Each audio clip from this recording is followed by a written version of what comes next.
Bienvenidos a la Noche Infinita.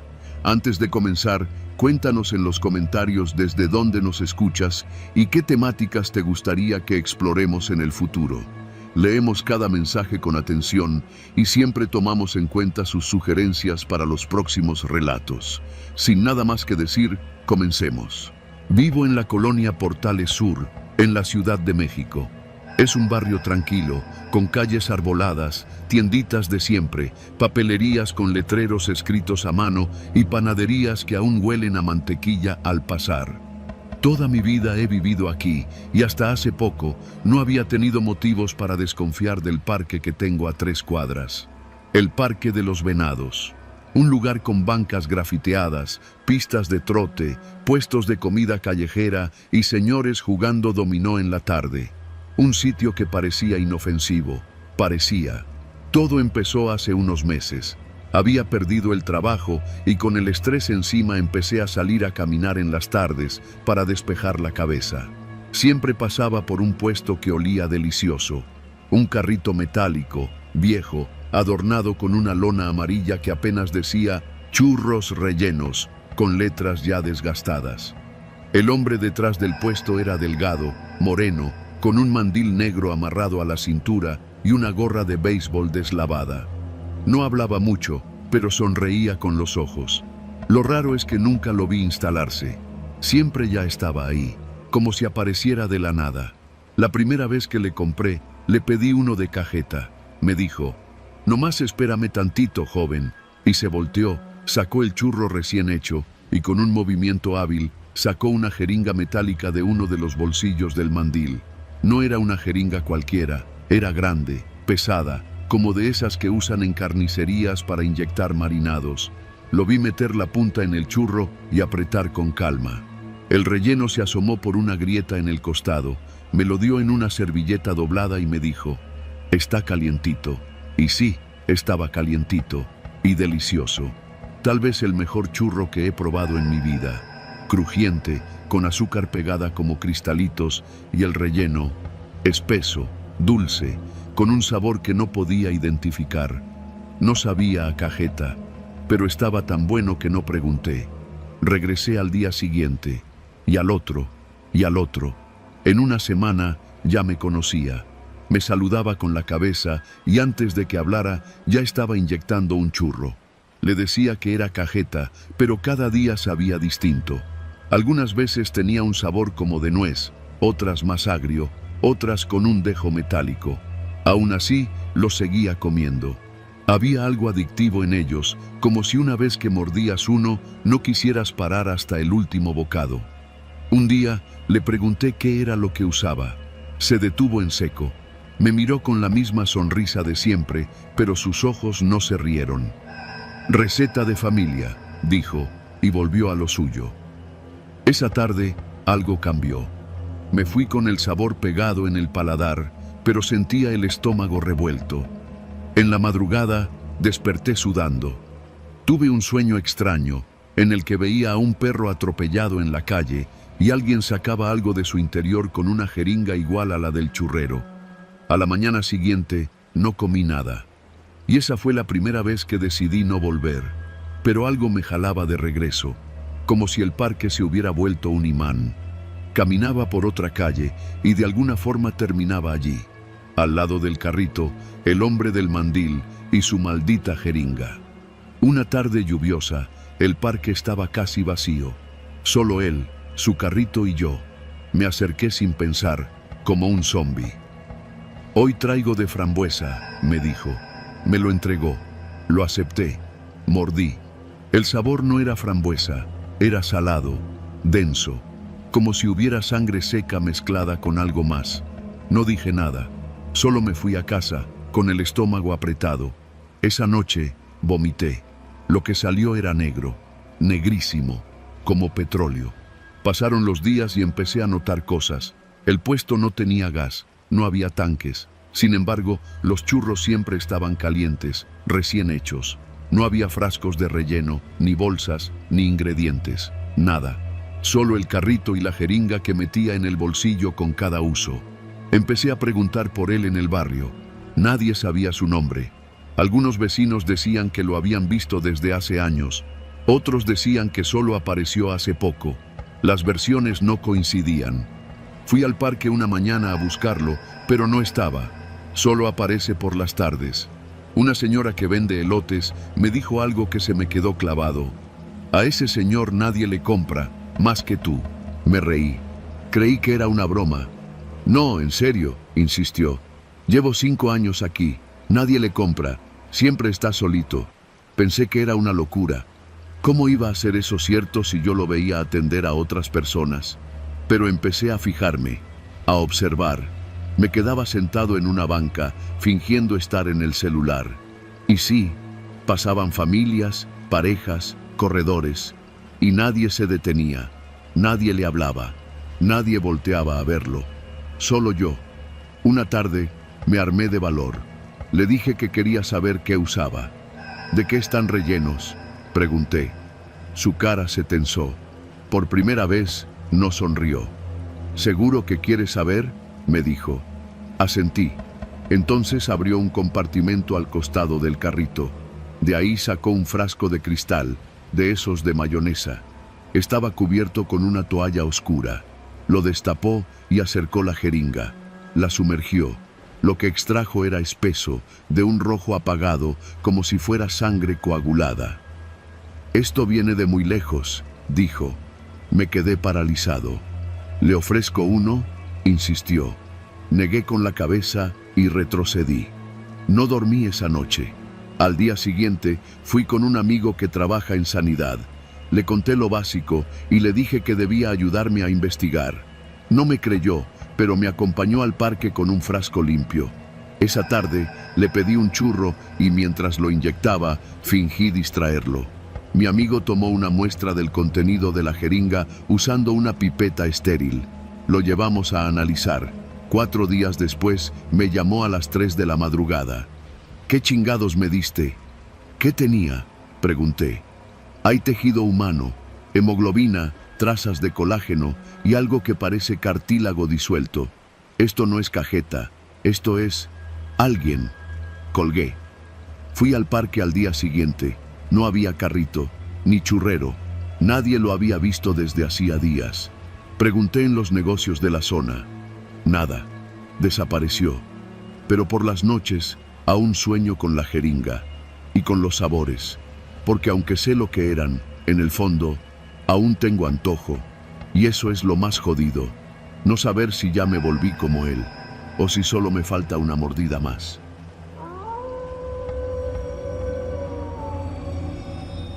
La colonia Narvarte siempre ha tenido algo especial.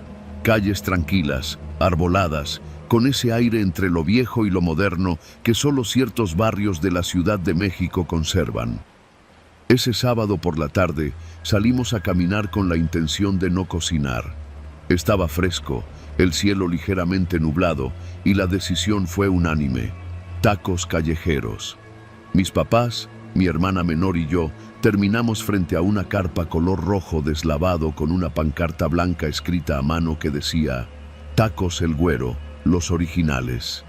Estaba justo en la esquina de Luz Aviñón y Petén, al lado de una ferretería cerrada. La fila no era larga, y eso nos convenció. Nos sentamos en unas sillas de plástico anaranjadas con logotipos de refrescos. Pedimos de suadero, longaniza, tripa dorada. La taquera, una mujer morena de cabello recogido, era rápida, con movimientos precisos. No hablaba mucho. Al fondo, un hombre más joven cortaba cebolla y guardaba tortillas calientes en servilletas dobladas como pañales. Todo olía bien. Llevábamos unos 15 minutos comiendo cuando lo vi. Fue casual. Estaba echando limón a mi taco cuando mis ojos se detuvieron en el cuello del perro de la señora que dormía junto al bote de los refrescos. Era un mestizo de tamaño medio, pelaje entre negro y canela, flaco, con las costillas marcadas. Dormitaba tranquilo, pero lo que me congeló no fue él, sino lo que llevaba colgado del cuello. Un collar de cuero rojo, con un dije de huesito metálico, desgastado por los años. Ese collar no era cualquiera. Era de Rocco, nuestro perro desaparecido. 2 años atrás, Rocco se había escapado un jueves por la noche. Un descuido mío, admito. Dejé la puerta abierta unos segundos de más cuando regresé con bolsas del súper. Cuando me di cuenta, él ya no estaba. Pusimos carteles por toda la zona, en veterinarias, en redes sociales. Caminamos cuadras y cuadras llamándolo. Nada. Era como si se hubiera desvanecido. Ahora, ese perro dormido, flaco y con las patas sucias, tenía el collar que yo mismo le compré en el mercado de Mixcoac. Lo reconocí por un rayón que tenía el dije, hecho cuando Rocco se atoró en una reja del parque. Era inconfundible. Me levanté sin decir palabra. Me acerqué despacio y el perro, al verme, alzó la cabeza. Fue como si por un segundo dudara. Me miró fijamente, ladeó la cabeza y luego retrocedió, agachando las orejas. Me acerqué un poco más. Él se levantó con torpeza y se metió debajo de la mesa de los refrescos. Me agaché también. No había error. Era él. «Ese perro», dije, tratando de sonar tranquilo. «¿Cómo se llama?» La señora se volteó desde la plancha sin dejar de girar la espátula. «¿El Firulais? No tiene nombre. Llegó solo hace como 6 meses». «¿De verdad?», pregunté. Mi voz sonaba tensa. «Sí». Flaco como palo. Le dimos tortilla y se quedó. Nadie vino por él. Mi papá se paró también, sorprendido por mi repentino cambio de actitud. Se acercó y cuando me oyó decir «ese collar es de Rocco», me miró raro. «¿Estás seguro?» «Sí». Me agaché con cuidado, llamándolo por su nombre. «Rocco, ven, Rocco». El perro se quedó quieto, pero sus ojos se clavaron en los míos como si algo dentro de él despertara. Avanzó un poco. Su cola se agitó con cautela. «Rocco», dije ya sin disimular la emoción. Se acercó más, me olfateó la mano, me lamió. Era él. Tenía una cicatriz pequeña en la pata trasera que se hizo de cachorro. Lo abracé. Me dieron ganas de llorar. La señora me miró con el ceño fruncido. «¿Ese perro es suyo?» «Sí, se llama Rocco. Se perdió hace 2 años». Ella no dijo nada. El taquero joven se acercó y le susurró algo. Ella le hizo una seña con la cabeza y luego volteó conmigo. «Pues no sé si sea suyo, joven, pero ya está aquí desde hace rato. Yo lo puedo probar, tengo fotos. Lo registramos con chip. Si quiere...» «No, no, no. No se trata de eso», interrumpió con una sonrisa nerviosa. «Solo digo que el perro no hablaba para decirnos». Me pareció extraño ese comentario. Mi papá intentó suavizar la conversación. «Podemos dejar nuestros datos, por si tienen dudas». «No, no hace falta», dijo ella rápidamente. Rocco ya estaba echado junto a mí, con la cabeza en mi pierna. «¿Usted vive cerca?», preguntó la señora. «Sí, a unas 3 calles», respondí. Entonces su expresión cambió. No fue enojo. Fue una especie de preocupación mal disimulada. «Mire», dijo en voz baja, «si se lo quiere llevar, lléveselo ya. No diga nada más, ni a nadie». Mi papá frunció el ceño. «¿Perdón?». Ella bajó la voz aún más. «No nos metamos en cosas que no entendemos, ¿sí? Si reconoce al perro, llévelo, pero hágalo rápido».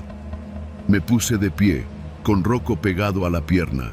Mi hermana y mi mamá ya se habían levantado, confundidas. El taquero se metió detrás de la lona, como si no quisiera escuchar. Pagamos, aunque nadie tomó el dinero. La señora solo nos miró fijamente mientras caminábamos calle abajo, Rocco a mi lado. Llegamos a casa con el corazón acelerado. Le dimos agua, comida, lo bañamos con cariño. Rocco lloró cuando olió su cama vieja. Era él. No quedaban dudas. A las 2 de la mañana me despertaron ruidos en la calle. Me asomé. 2 hombres estaban arrancando la lona del puesto de tacos. Lo hacían con prisa, en silencio. Cuando vieron que los observaba, subieron a una camioneta vieja sin placas y se fueron. Al día siguiente, el puesto ya no estaba. Ni la carpa, ni los tanques, ni los tambos, ni las sillas. Solo quedó el espacio grasoso en la banqueta. Intentamos investigar. Preguntamos en la ferretería de la esquina. Nadie los conocía. En el mercado dijeron que había muchos tacos El Güero. Buscamos en redes sociales, nada, ningún registro. Nadie recordaba haberlos visto antes ni saber cuándo llegaron. Lo dejamos pasar, pero unas semanas después, la veterinaria nos llamó. El chip de Rocco había sido escaneado un mes atrás por alguien que lo llevó a consulta en Tepito. No fue en la colonia ni en la alcaldía, fue al otro lado de la ciudad.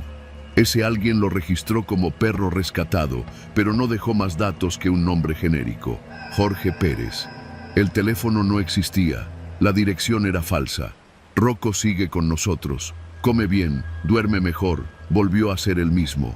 Pero a veces, cuando ladran los perros del vecindario o alguien se acerca al zaguán en la madrugada, él se pone alerta. Se para como soldado. No ladra, pero se queda mirando fijamente hacia la puerta. Una noche, lo vi parado frente a la reja, con los pelos del lomo erizados. Me acerqué y le hablé, pero no respondió. Estaba tenso, como esperando a alguien. Lo acaricié, volteó a verme, y en sus ojos, por primera vez, vi miedo. Nunca supe qué le pasó durante esos 2 años, y tal vez es mejor así.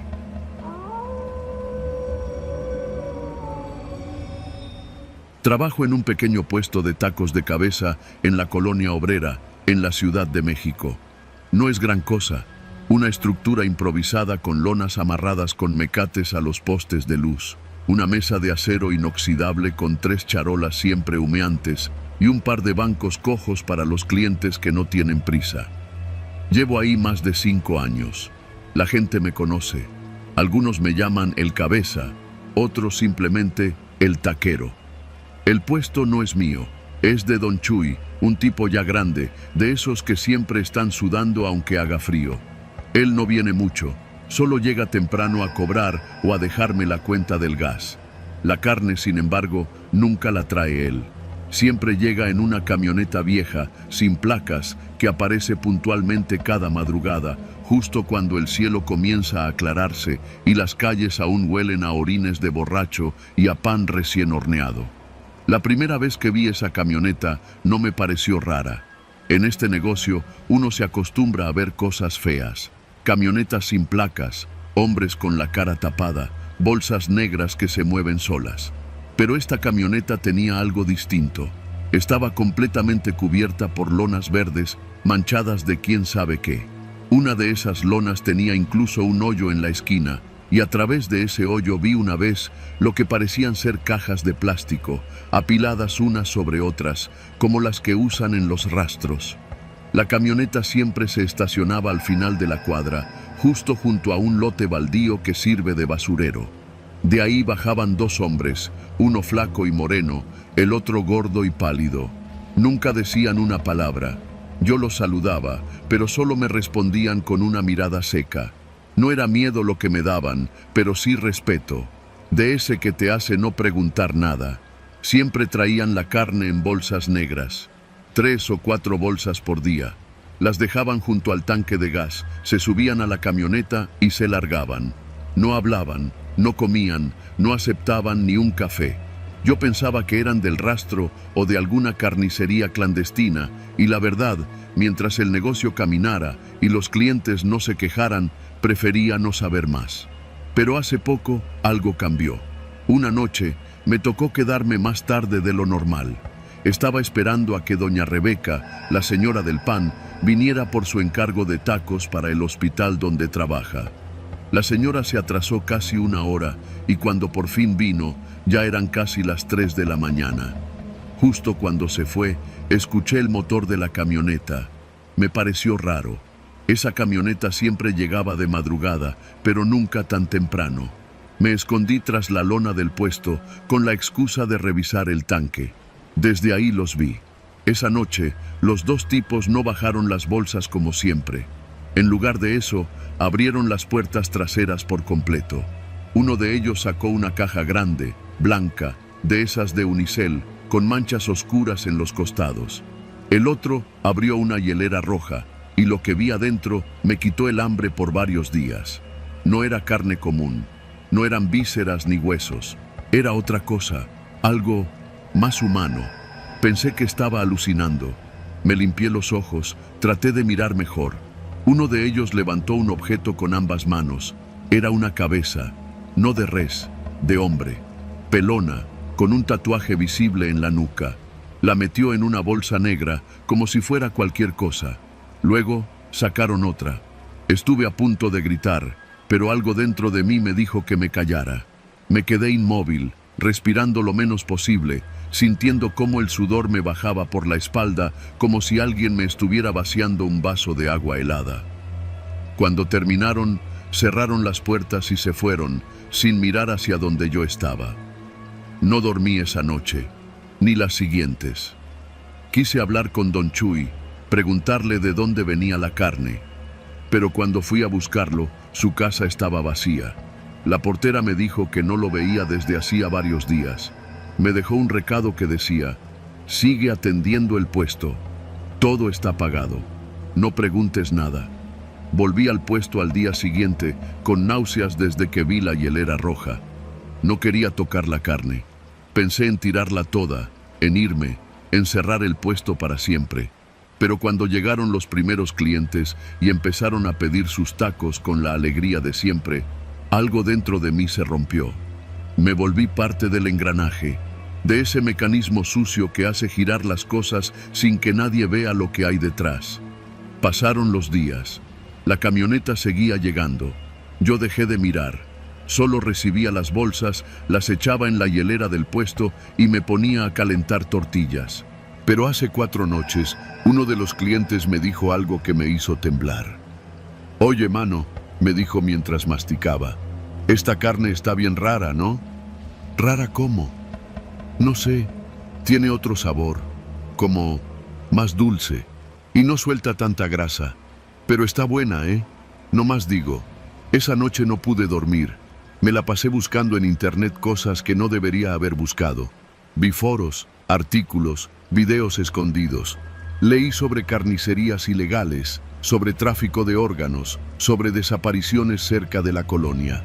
Una de esas noticias hablaba de un grupo delictivo que usaba vehículos sin placas para mover cuerpos desde Tepito hasta los alrededores de la ciudad. El reporte mencionaba una camioneta blanca, vieja, cubierta con lonas verdes, como la mía. Pensé en ir a la policía, en denunciar lo que había visto, pero ¿qué les iba a decir? ¿Que vi una cabeza dentro de una hielera? ¿Que creo que la carne que vendo no es de res? No tengo pruebas, no tengo nombres, solo miedo. Y ese miedo se volvió realidad hace 2 noches, cuando la camioneta no solo dejó la carne. Uno de los tipos se acercó al puesto y me habló por primera vez. «Dice el patrón que ya te tardaste en decidir». Me quedé helado. ¿Decidir qué? Si vas a seguir o si te callamos. No supe qué decir. Me miró un segundo más y luego se fue. Ayer, cuando abrí el puesto, había una bolsa nueva entre las otras, más chica. Cuando la abrí, encontré algo que no olvidaré mientras viva. Una mano, con el tatuaje de un rosario enrollado en la muñeca. La misma mano que vi semanas atrás sirviendo cafés en la panadería de la esquina. Era de Rebeca. Cerré el puesto. Hoy no abrí, ni pienso hacerlo. Estoy escribiendo esto desde una habitación de hotel barato en Iztapalapa. Cambié mi número, tiré el celular viejo, apagué las redes. No sé cuánto tiempo pueda quedarme aquí. No sé si ya saben dónde estoy. Pero necesitaba que alguien lo supiera, que alguien lo escribiera, que alguien lo leyera. Si alguna vez pasas por la colonia obrera y ves un puesto de tacos de cabeza sin nombre, con una hielera roja junto al comal, aléjate, porque yo sé lo que estás comiendo y ya no puedo vivir conmigo mismo.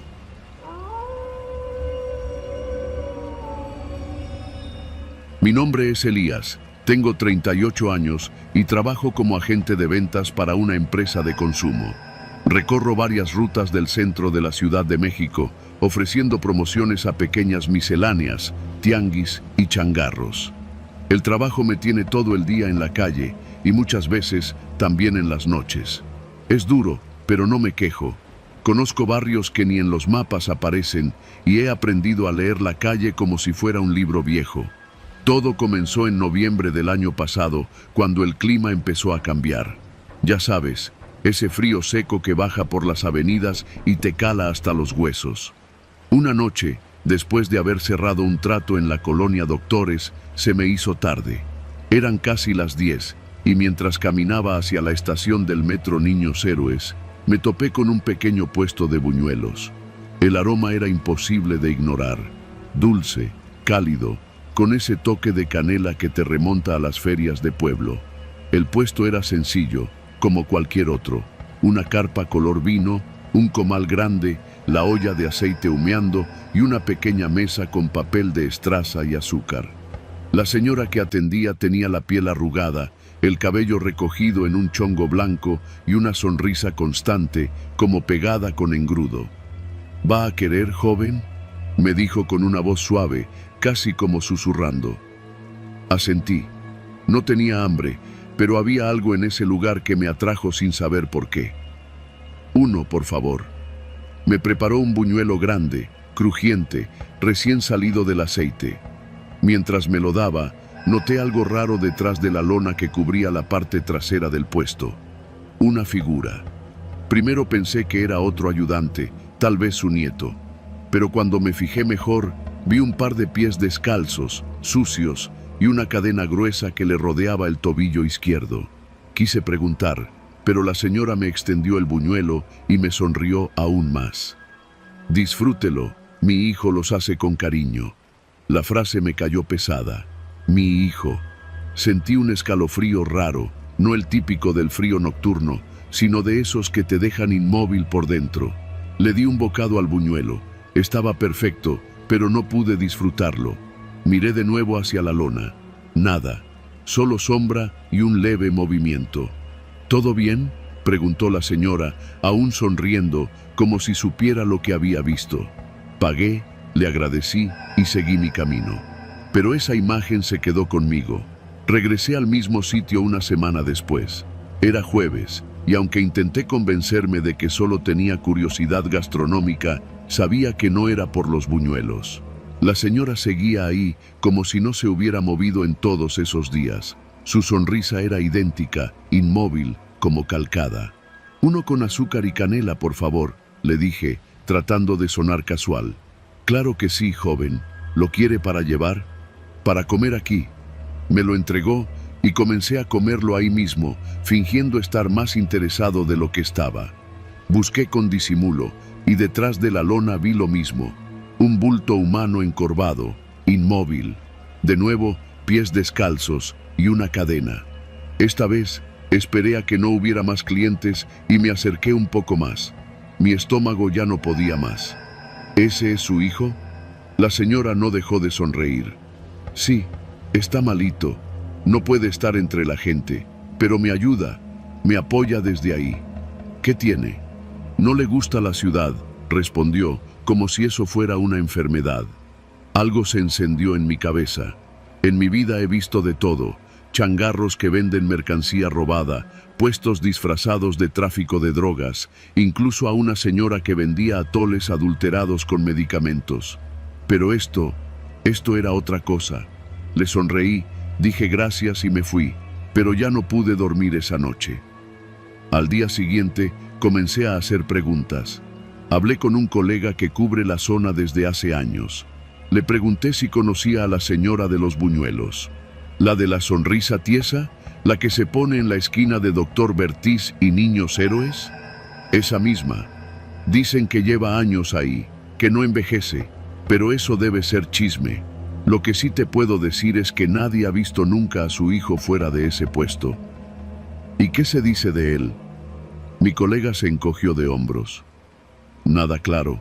Algunos dicen que está enfermo, que tiene alguna condición rara. Otros dicen que lo tiene encerrado porque es peligroso. Y unos más, bueno, que lo usa para preparar los buñuelos. Se rió al final, pero sus ojos no. Yo tampoco me reí. Durante 3 semanas regresé, cada jueves. Observaba, hablaba poco, compraba buñuelos y miraba detrás de la lona. Cada vez el muchacho, porque ya no era un niño, eso lo noté después, estaba más flaco. Su cuerpo parecía encorvado por la costumbre, como si llevara años viviendo en esa postura. Empecé a notar otros detalles. El humo que salía del comal no olía solo a aceite. A veces tenía un aroma metálico, casi como sangre cocida. La señora nunca se movía de su lugar, ni siquiera para sacar más ingredientes. Todo venía de atrás, por manos invisibles, y el sonido, por las noches, al acercarme, juraría escuchar gemidos apenas contenidos, como los de alguien que llora sin fuerzas. Me obsesioné. Empecé a tomar fotos, grabé videos, documenté todo. Intenté denunciar, pero nadie quiso hacerme caso. ¿Una señora que hace buñuelos con su hijo encadenado? Mejor invéntate algo más creíble, joven, me dijeron en la alcaldía. Fui a trabajo social. Igual, nada. Así que decidí hacerlo yo. La noche del 15 de diciembre regresé con una linterna y una decisión. Fingí que era un cliente más, esperé que se distrajera y en cuanto dio la vuelta para sacar una charola, me metí por un costado del puesto. Lo que vi me sigue persiguiendo hasta hoy. Detrás de la lona había una especie de estructura improvisada, como una casa de campaña mal hecha. Dentro, el muchacho estaba sentado, encadenado de pies y manos. Era alto, delgado hasta el hueso, y tenía la piel tan pálida que parecía de papel. No tenía cejas, tenía la cabeza rapada. Sus ojos, grandes y oscuros, me miraron como si hubiera visto un fantasma. ¿Estás bien?, le pregunté, bajando la voz. Él negó con la cabeza. ¿Te tiene aquí contra tu voluntad?, asintió. ¿Desde hace cuánto? Su voz fue apenas un susurro. Desde que cumplí 12. Le pregunté si quería ayuda. No respondió. Solo bajó la mirada. Pero yo ya no podía irme. Le prometí que volvería con ayuda. Esa misma noche intenté conseguir una orden, hablar con un policía, alguien, pero era casi imposible. ¿Cómo convences a alguien de que una señora amable que vende buñuelos mantiene a su hijo encadenado detrás de una lona? La respuesta llegó por sí sola, aunque no de la forma que imaginé. La señora desapareció. Así, de un día para otro, su puesto no volvió a aparecer. Busqué por toda la zona. Pregunté a los locatarios, a los franeleros, a los ambulantes. Nadie la había visto. Nadie sabía nada. Incluso los que antes me habían contado chismes, ahora negaban conocerla. Pero yo la vi, y vi a su hijo. Hace una semana recibí un mensaje anónimo en mi celular. Solo decía, gracias por intentar salvarme, pero ya es tarde. Venía con una foto. En ella, el puesto de buñuelos, abandonado en una bodega sucia, cubierta de telarañas. La lona estaba rota, la cadena colgaba sin dueño. Ahora tengo pesadillas cada noche. Sueño con su mirada vacía, con la sonrisa de su madre y con el olor a aceite caliente mezclado con sangre. Y a veces, al caminar por ciertas calles en Iztapalapa, en Azcapotzalco o incluso en Nezahualcóyotl, juro que veo esa carpa color vino. Y aunque no puedo asegurar que sea ella, algo me dice que la señora de los buñuelos sigue sonriendo y que alguien, detrás de la lona, aún tiembla.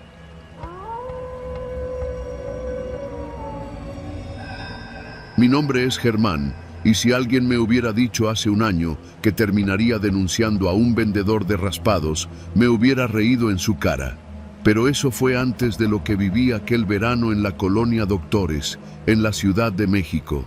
Antes de descubrir que algo tan simple como un vaso de hielo raspado con jarabe podía arruinarte los nervios o la vida.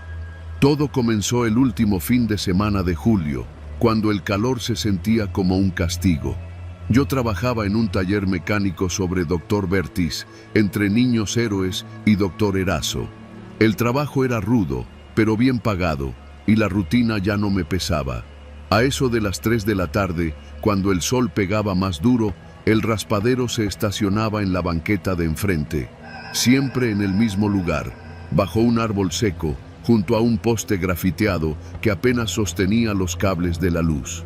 El carrito era viejo, pintado a mano con letras rojas que decían «Raspados el Dani» y una calcomanía pegada en la esquina con la imagen borrosa de un Cristo con lentes oscuros. El Dani, un señor chaparro de piel curtida, barba mal recortada y un sombrero tipo pescador, siempre traía la misma camiseta blanca percudida por el sudor y el azúcar. Nunca saludaba, solo empujaba su carrito, levantaba la tapa del hielo y se ponía a servir, como si todo el mundo ya supiera que había llegado. El raspado costaba 15 pesos. Tenía sabores clásicos, grosella, limón, tamarindo, pero también cosas raras como azulito misterioso y durazno picoso. Mis compañeros y yo comprábamos seguido. Era barato, rendidor y quitaba el calor. Pero algo empezó a cambiar. Primero fueron los rumores. Una señora del puesto de quesadillas de la esquina dejó de comprarle. Dijo que una vecina suya se enfermó de la panza después de tomarse uno de tamarindo. Unos chavos que siempre iban por el de grosella juraban que el hielo olía raro. Yo no le hice caso.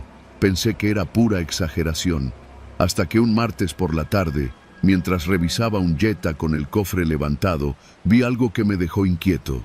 El Dani destapó su tambor de hielo, uno de esos botes metálicos grandes con tapa de hule negra, y por un instante vi algo flotando entre el hielo, una cosa color carne, del tamaño de una uña, como un trozo de piel reseca. Parpadeé, dudando de lo que había visto. Me acerqué con disimulo, fingiendo que iba a comprar uno de limón, pero cuando me asomé otra vez, ya no había nada visible. El Dani me miró, con una sonrisa que parecía más de burla que de cortesía. ¿Limón va?, preguntó, sin quitarme los ojos de encima. Lo tomé, pagué y me lo llevé. Pero ya no me supo igual. Sentí un asco sutil, como si el sabor dulce escondiera algo más. Esa noche me dolió el estómago, pero no me atreví a decir nada. Las semanas pasaron y el Dani siguió yendo, siempre puntual, siempre en el mismo lugar, pero cada vez menos gente le compraba.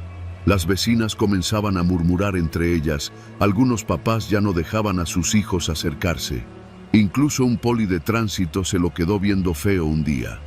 Un viernes por la tarde llegó un joven, un tipo flaco, con una cámara de esas grandes y una mochila negra. Lo vimos platicar con el Dani por varios minutos. Luego se alejó, pero no sin antes tomar varias fotos del carrito, del bote y hasta del mismo Dani. Esa misma noche vi el post del chavo en un grupo de Facebook. Denuncia ciudadana, raspados contaminados en la Doctores. Decía que había visto cosas extrañas en el hielo. Mostraba una foto aumentada del interior del bote, donde claramente se veía lo que parecía un trozo de piel humana. La imagen se viralizó entre los vecinos. Todos lo comentaban al día siguiente. Hubo amenazas de clausura. Alguien dijo que ya habían llamado a salubridad, pero el carrito seguía ahí. Y entonces desapareció un niño.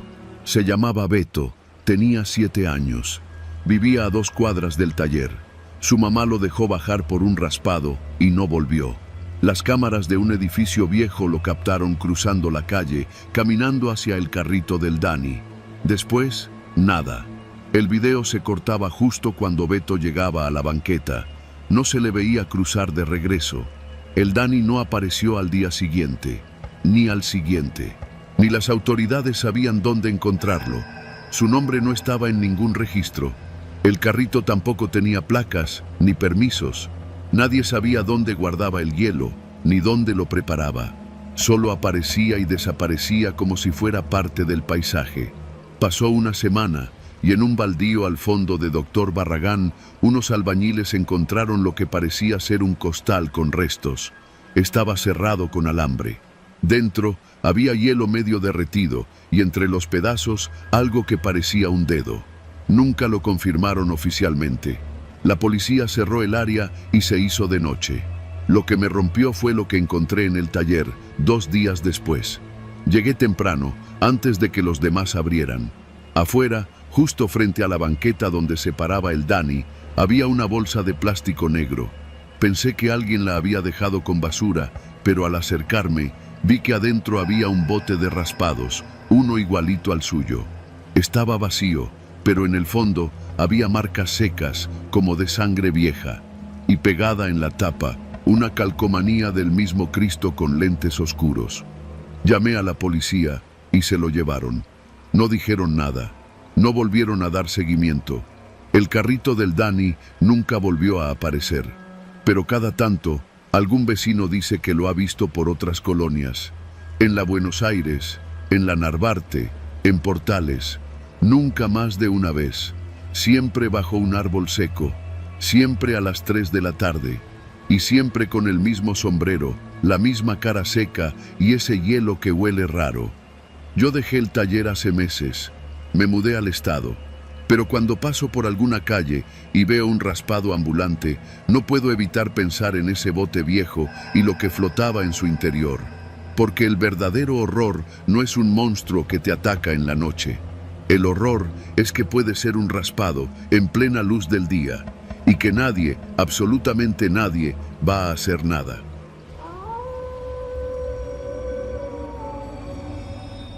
No sé exactamente cuándo empezó todo. Lo que sí sé es que desde el primer día que pasé por ese puesto de tacos, algo me incomodó profundamente. Y no fue la comida, ni el olor a grasa rancia que suelen tener los carritos que se estacionan junto al metro o debajo de los puentes. Fue él, el taquero. El puesto estaba en una esquina entre Insurgentes y Avenida Universidad, en la Ciudad de México. Yo trabajaba en una oficina a unas cuantas cuadras y como todos los godines, buscaba economizar el gasto sin morir de hambre. Los tacos eran baratos, llenadores y supuestamente confiables. Supuestamente.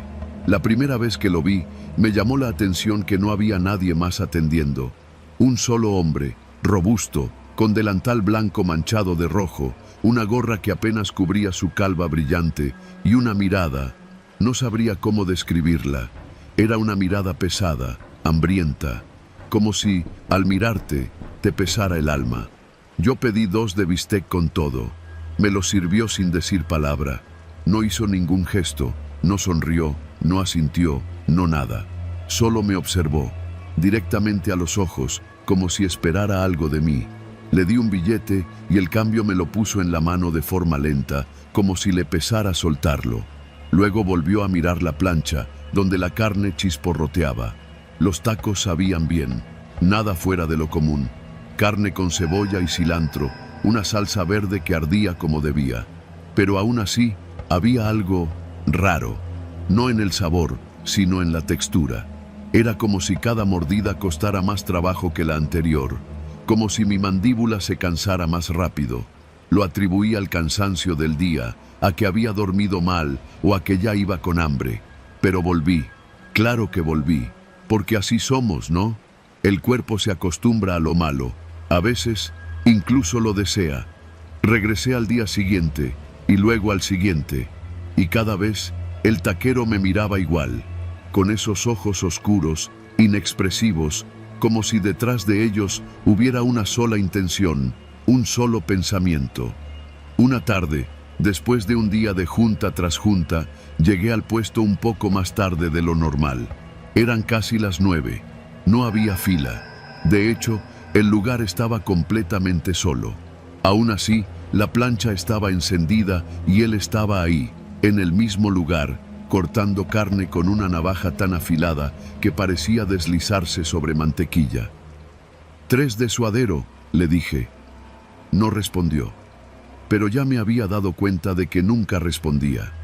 Puso la carne en la plancha y la movió con una espátula sin dejar de mirarme. Yo fingí mirar el celular, pero lo veía por el rabillo del ojo. Sus movimientos eran precisos, casi coreografiados, como si llevara años haciendo lo mismo, exactamente igual. Cuando me entregó los tacos, noté que uno de ellos tenía un pedazo de carne más claro, con una textura diferente. Lo separé con los dedos. Era fibroso, más delgado que el suadero normal. Me detuve un segundo. ¿Qué carne es esta?, pregunté. El taquero me miró por un segundo más largo de lo normal. Luego, sin decir nada, tomó otro puñado de carne y la puso sobre la plancha, como si mi pregunta no mereciera respuesta.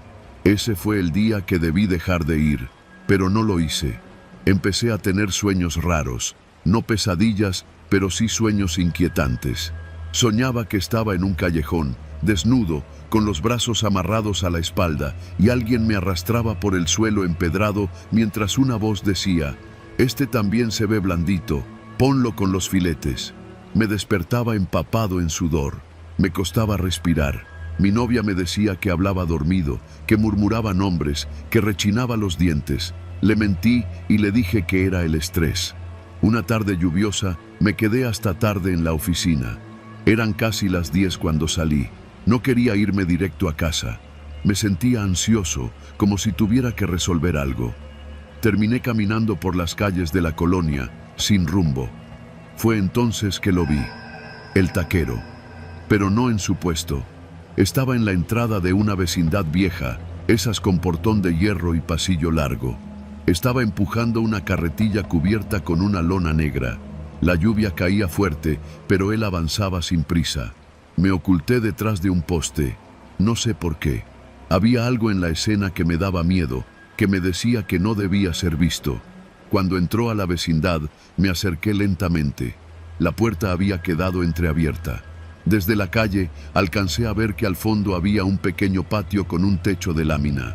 Desde ahí, una luz tenue parpadeaba y un olor fuerte salía en ráfagas con cada viento, sangre, grasa, algo agrio, ácido. Me fui. Corrí como un cobarde hasta mi casa y me encerré con todas las luces encendidas. Esa noche no dormí. Pasaron los días. No volví a comer tacos. De hecho, me volví paranoico con la comida callejera. Empecé a cocinar en casa, aunque fuera solo arroz con atún. Lo que fuera por evitar sentir esa textura otra vez en la boca. Pero entonces desapareció alguien de la oficina. Un compañero de recursos humanos. Decían que no había llegado a casa, que su esposa lo estaba buscando. Al día siguiente, otro más faltó. Un chavo nuevo que apenas llevaba una semana. Y luego, una chica de intendencia. 3 personas en una semana. Nadie hacía conexiones. Yo sí. Porque los 3, como yo, comían en el mismo lugar, en el mismo puesto, con el mismo taquero. Fui a buscarlo. La esquina estaba vacía. No había rastro del puesto, ni del olor a grasa, ni siquiera manchas en el pavimento, como si nunca hubiera estado ahí. Pregunté en la tienda de la esquina. El encargado, un señor gordo con cara de flojera, me dijo que ahí no se ponía nadie desde hacía meses. ¿El taquero?, me dijo. Aquí ya no se ponen esos. Desde que atropellaron a uno, nadie volvió.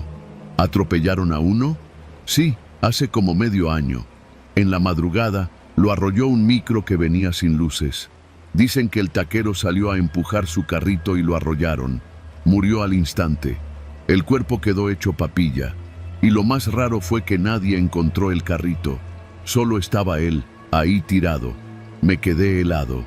¿Cómo se llamaba? Nadie sabe. Nunca hablaba.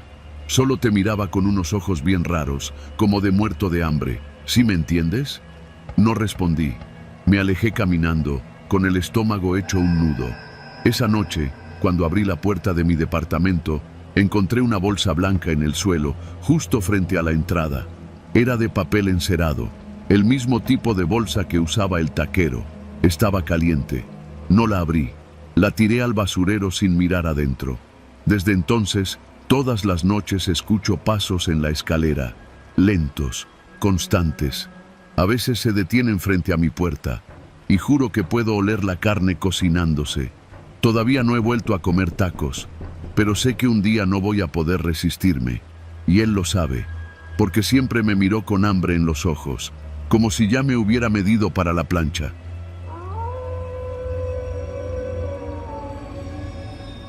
Me llamo Cristian.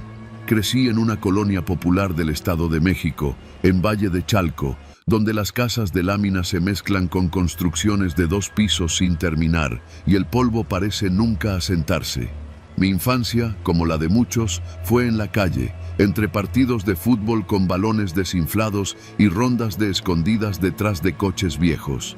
Éramos una bola de niños ruidosos, todos de la misma cuadra. El Chucho, el Kevin, el Dani, los gemelos Alan y Alonso, y yo.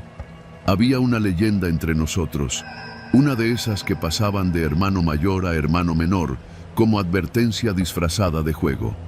Decían que el carrito de hot dogs que se ponía a la vuelta de la tiendita El Económico regalaba salchichas a los niños, pero solo a los que luego desaparecían. Nadie sabía de dónde había salido el señor del carrito. No hablaba mucho, no decía su nombre y jamás se reía. Tenía la piel quemada por el sol y una gorra rota que usaba incluso en las noches. Los más grandes lo apodaban Don Salchi. Aparecía siempre después de las 7 de la noche, como por arte de magia, montando su carrito de acero ya oxidado, con una plancha negra de tanto uso.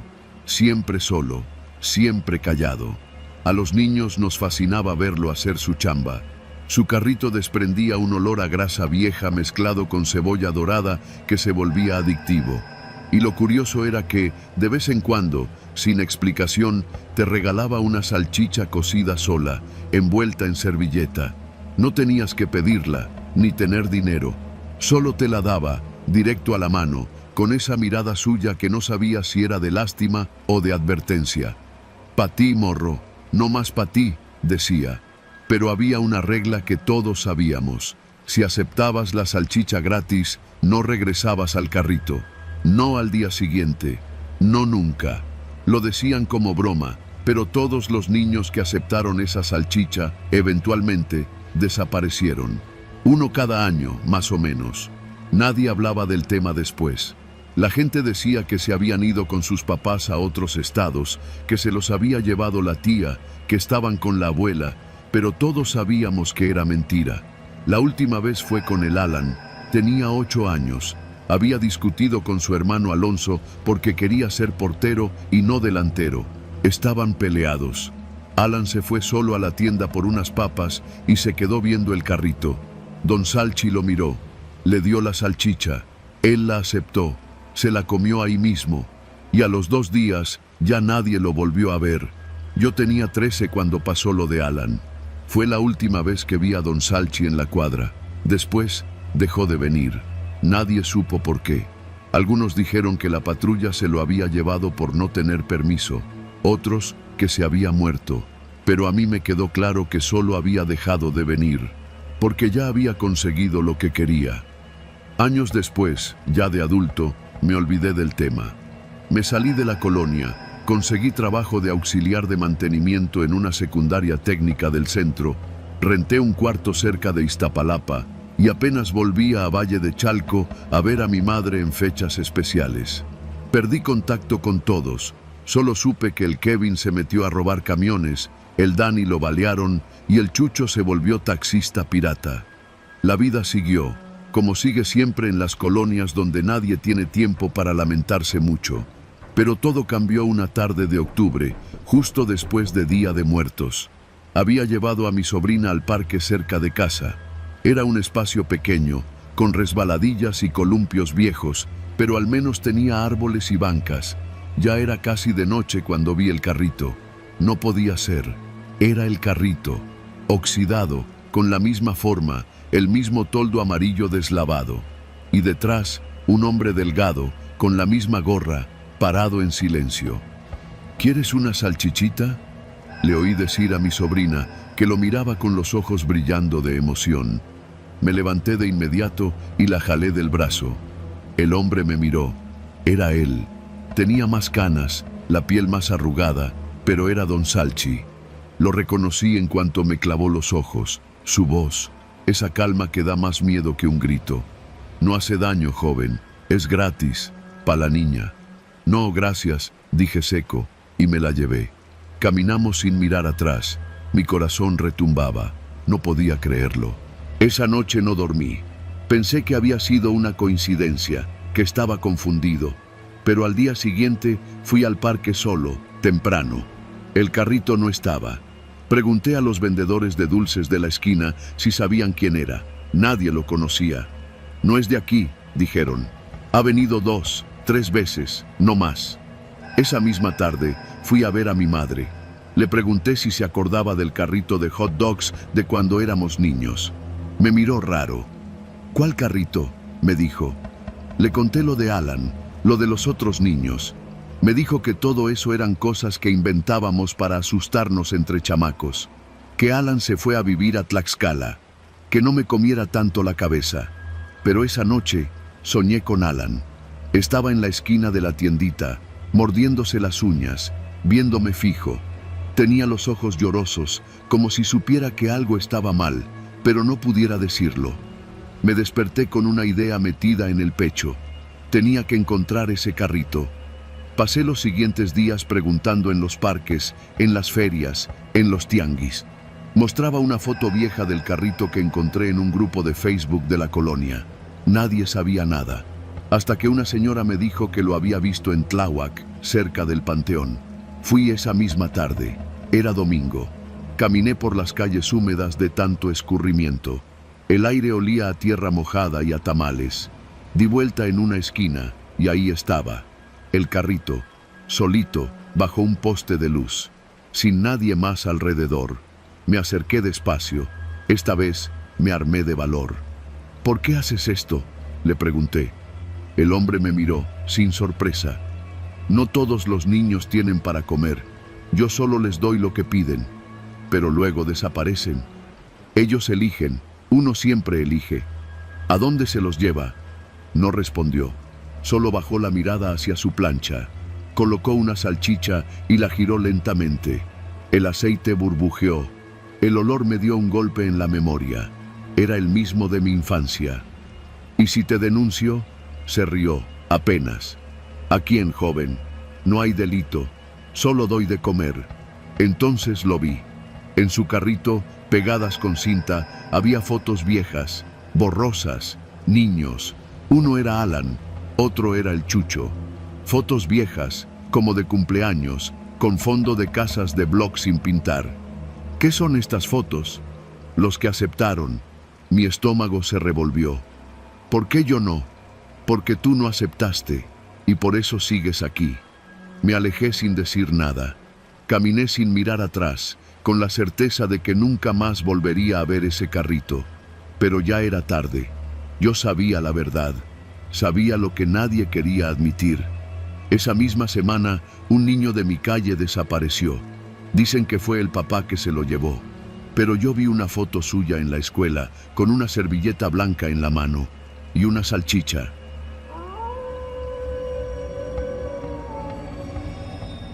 No tengo nada contra los tacos callejeros. Es más, durante años fueron mi cena preferida después del trabajo. Conozco los riesgos, claro, que si el aceite está rancio, que si la carne no es del día, que si el trompo de pastor gira más por fe que por gas. Pero uno aprende a distinguir los buenos de los que te van a dejar doblado en el baño. El puesto al que empecé a ir no era nuevo, pero sí reciente para mí. Apareció una noche sin aviso, en una esquina frente al tianguis de San Juan de Aragón. Yo salía tarde del trabajo, como siempre, y caminaba desde el metro Oceanía hasta mi casa porque el camión ya no pasaba tan seguido. Fue justo a la altura del cruce con Avenida 602 que vi el toldo rojo con luces LED que titilaban como si anunciaran una feria. Y el olor, Dios, el olor. No había gente haciendo fila, lo cual era raro. Los puestos buenos siempre tienen mínimo 5 o 6 esperando. Pero ese estaba solo. Un carrito metálico, limpio, reluciente. Un hombre flaco con gorra, sin mandil, volteando tortillas con una espátula de acero inoxidable. Todo impecable. Me llamó la atención. No lo sé, quizás fue el hambre, pero me acerqué. ¿Qué va a hacer, joven?, me dijo sin mirarme. Su voz era rasposa, como de alguien que fuma más de lo que duerme. 2 de suadero con todo, contesté. Los preparó en silencio, con movimientos precisos. Carne chispeando sobre la plancha, tortillas calentadas directo en la grasa. Pero lo que me dejó hipnotizado fue la salsa verde. Tenía una textura extraña, brillante, como si tuviera pequeños cristales suspendidos. Bajo la luz del foco colgado del toldo, parecía tener fragmentos de vidrio molido. ¿Qué le pongo?, preguntó, con los tacos ya servidos. De la verde, respondí, aunque me quedé un segundo dudando. ¿Seguro?, me dijo, alzando una ceja. Sí, se ve, buena. Él sonrió apenas. No fue una sonrisa amigable, era algo más cercano al orgullo o al desafío. Serví la salsa con cuidado. Bastaba una pequeña porción para cubrir la carne. Tomé el primer taco y lo mordí. Fue como una explosión de sabor, ácido, picante, profundo. Una mezcla de chiles serranos con tomatillo, pero había algo más. Un amargor mínimo al fondo del paladar. No era desagradable, pero sí desconcertante. ¿Y qué tal?, preguntó el taquero. Buena, pica rico, respondí. Volví al día siguiente y al otro. En menos de una semana ya no iba a ningún otro lado. No importaba si salía antes del trabajo o si llovía. Pasaba por esos tacos como si fueran necesidad médica. No era solo el sabor, era la sensación que me dejaban. Una especie de euforia tranquila, como cuando uno duerme bien y despierta sin preocupaciones. Pero las cosas empezaron a ponerse raras. Todo comenzó una madrugada, como a eso de las 3, cuando me despertó una comezón intensa en el interior de la boca. Me tallaba el paladar con la lengua como si tuviera astillas invisibles. Fui al espejo del baño y al revisar con la linterna del celular, vi que tenía pequeñas líneas rojas en las encías. Me asusté, pero no lo relacioné con los tacos. Pensé que había comido algo muy caliente. Pasó. Hasta que un día mordí algo duro en el taco. No fue un hueso, ni una piedra. Era algo pequeño, crujiente. Lo escupí discretamente en una servilleta. Al revisarlo más tarde, en mi casa, era un fragmento de vidrio. Fino, delgado. Me convencí de que era de una botella rota, un accidente. Algo me decía que no debía volver, pero la noche siguiente ahí estaba otra vez, pidiendo 3 de tripa dorada con la salsa verde que brillaba como una joya. Una tarde decidí preguntar, ¿qué le pone a la salsa?, le dije al taquero. No respondió, solo se limitó a servirme la salsa con su cuchara de acero. Fue entonces cuando me di cuenta de que no tenía frascos, ni licuadora, ni los botes típicos con ingredientes. Todo estaba ya preparado, como si no cocinara ahí, sino que llegara con todo listo. Ese mismo día decidí llegar más temprano, fingiendo casualidad, como si pasara por ahí antes de abrir. A eso de las 6:30. El puesto no estaba. La banqueta estaba vacía, sin rastro de grasa, ni papel tirado, ni marca de neumáticos. A las 9:30, cuando regresé, el toldo rojo ya estaba montado, con sus luces parpadeantes. El taquero estaba ahí, como si nunca se hubiera ido. Ese tipo no preparaba nada ahí, solo servía. Días después, fui con un amigo del trabajo, Mario. Él es de esos que se tragan cualquier cosa. Le conté que los tacos estaban chingones y accedió.